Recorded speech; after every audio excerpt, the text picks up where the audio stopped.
Hello, welcome back to WallStreet Bets portfolio. This is the portfolio run by WallStreet Bets. It is the portfolio that looks at what WallStreet Bets is talking about and chooses what to buy based on that. Before, we were just buying stuff based on comments and some random stocks here. Last week we bought NIO, which is right here. We can see what we've made on it, 77 cents so far, which is really killer, but that doesn't come anywhere near the best stock in the portfolio, which is obviously GameStop.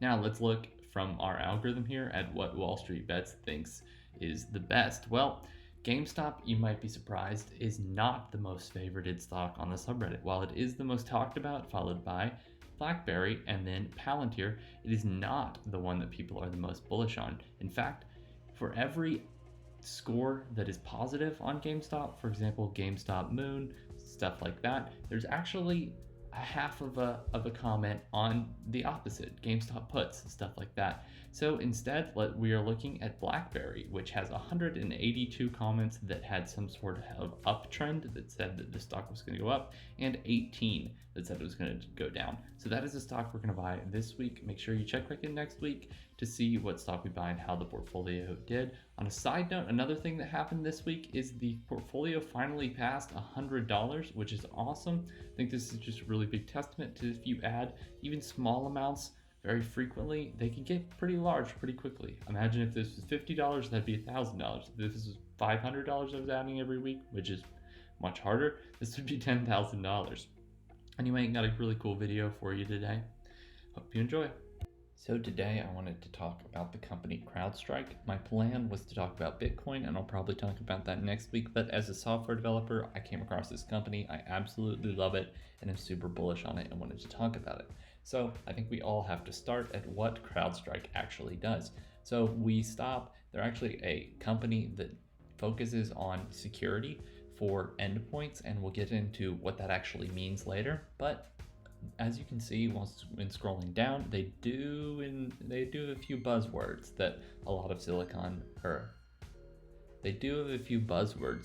of Wall Street really like, especially the cloud. Threat graph, not so much, but AI is in here, artificial intelligence. But it doesn't tell you a whole lot about it. We actually do get to see the products here, which are really cool, that we actually get to see the products on Snowflake, which, if you remember, I really didn't like what Snowflake was doing. I really didn't think they were all that innovative and worth the amount that they were. We never saw their products because their products really didn't hold up to snuff. Now we're actually seeing the products, and we can go and explore them with CrowdStrike. And so that in itself tells you that there's a little bit more to this than Snowflake. And looking at the market value, it is actually only at $51 billion. I know only $51 billion. $51 billion is a lot of money. It's a ton. But at the same time, Snowflake was worth, I think, over double that. And it is more of a company that just is Microsoft Excel. So let's get into what CrowdStrike is. Now, a lot of things online will look like this. CrowdStrike does not make a whole lot of sense to people who aren't in the tech sphere. This is so laden with a bunch of buzzwords and technical jargon that it's really hard to understand, and it really is like that pretty much everywhere, but I'm going to do my best to explain it. So let's look at this. Now, this is their Falcon platform. This is what we were looking at over here. And what their Falcon platform does is, if you see all this and you get confused, all you need to know is this is basically antivirus. Just think of this as antivirus. You see malware, antivirus, you see stuff, firewall, you see a bunch of stuff in there that you kind of think in terms of antivirus, but this is just antivirus stuff. Now, what are these ends? Where does this actually connect? Well, APIs. Now, APIs can be a little bit complicated, but I'm going to try to explain them to you in a very simple, easy to understand way. So I like to think of networking and computers talking to computers as addresses. Now, when you want to talk to your friend, right?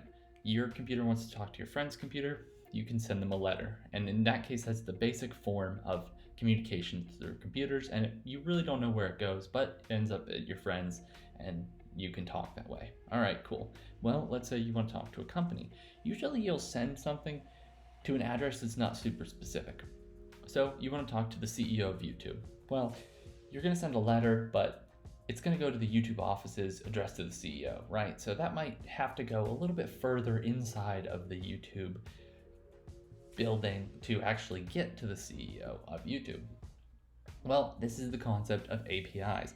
APIs are how you communicate with companies most of the time, or businesses and stuff like that.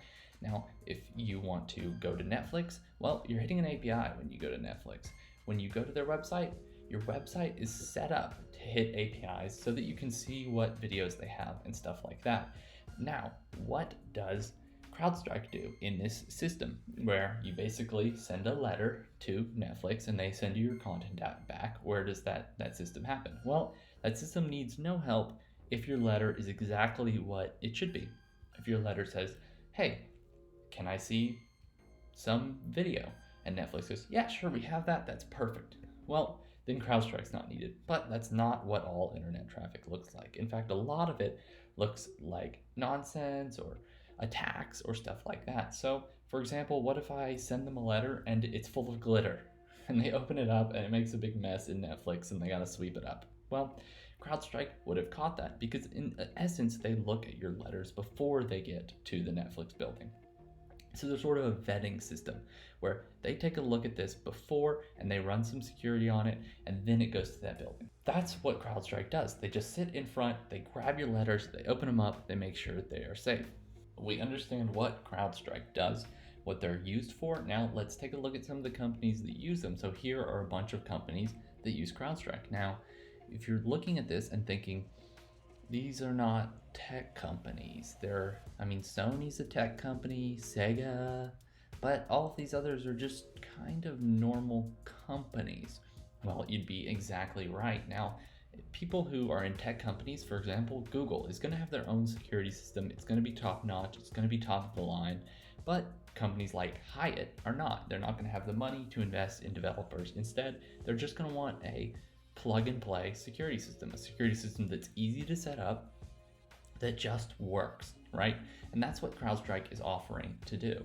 CrowdStrike, if you see, even has this little plug here. They're saying you can just plug right into it, and then it's working. All you have to do is put it in front. And in our analogy, where CrowdStrike is like somebody sitting in front of the Google office or whatever, looking at their mail and making sure it's not dangerous, well, then CrowdStrike just has to walk in front of that. All you have to do is tell letters to come to the guy, and then the guy will put the letters in the mailbox that are good. And that's all that the setup is. In fact, CrowdStrike even boasts very often about how easy their setup is. So let's see these companies and why I think this is great. Well, a lot of companies don't want to migrate onto the cloud. Going onto the cloud is a complicated thing. It takes a lot of work, and so they actually have servers on their site that do all their applications. Well, the more people they have to employ to do security, the more that costs them annually. And if the only way to communicate with those servers is through these endpoints, through these APIs, through the mailboxes, well, then if they put somebody to monitor that security, they don't have to worry about security, and all of a sudden they don't need a security team.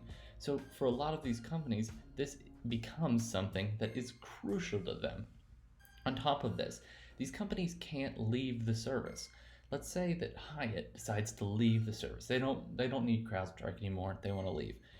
Well, now their stuff is pretty vulnerable. They are vulnerable to attack. They probably haven't kept their security up to date because, well, they didn't need any security guys. So on top of that, your retention is going to be really, really high. As you get new clients, they almost can't leave because if they do leave, well, then they have to hire back this big security team to go and fix all their stuff. Their stuff is probably pretty old. And I think this is a really, really big advantage. So obviously what I like to do is I talk about why I think this company is good, which is obviously that it's going to be really useful for all of these companies to kind of get rid of their security forces by essentially taking all the security they need and putting it in one specific place so that they don't have to worry about it and hire a bunch of people and stuff like that. Now, what do I think is the biggest worry for CrowdStrike? Well, the biggest worry for CrowdStrike is that you see a tech player come into this space. Now, at the moment, Google, Amazon, Microsoft, they don't all have these systems that everybody knows about, that are super acceptable, that are super easy to use, plug and play. And I think that's where CrowdStrike is benefiting. There's not as much investment into these resources. as there is in CrowdStrike, where they're going all in. I think their biggest risk is that maybe Microsoft decides to come out with a very similar service where it can sit in front of the cloud instead of on their cloud. You can use it anywhere. And then all of a sudden, well, maybe CrowdStrike's not as useful anymore. But for the time being, as long as these companies don't come out with that, I think it's all good. And honestly, I think it is very possible that somebody comes out and just says, you know what, we're going to buy CrowdStrike. We love what they're doing. Anyway, that's my take on CrowdStrike. Feel free to let me know what you think. If you think that this is a great idea, great buy, or dumb idea, let me know. Either way, leave your thoughts down below. Thanks for watching WallStreet Bets Portfolio. Make sure you check back in next week to see how our portfolio did and to see what buy we end up making and to hear about the cool topic that I have.